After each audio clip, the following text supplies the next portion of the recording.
Krismasi ya tarehe 25 mwezi wa 12. Kumbe mnajua nikadhani kuna na Krismasi ya tarehe 6 mwezi wa 4. Bana, sasa hivi ni saa 5.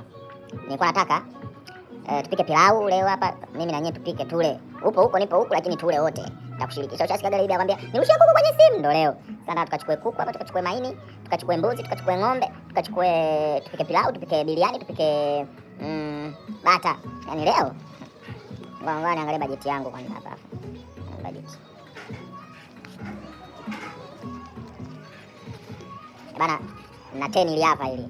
Tuanze sokoni kabla vitu haviji.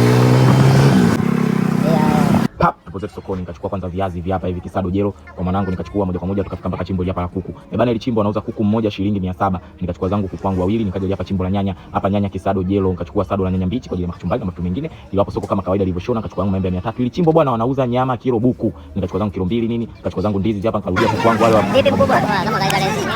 Haja chimbo hapa ilikuwa kienyeji hapa anauzwa buku. Nikachukua zangu kuku wawili, tatizo watu wamuongei na watu vizuri, ndio maana tuambie hapa ni wapi. Nikachukua zangu kuku wangu hapa wawili Kinyamwezi, nikala zangu miogo nyumba.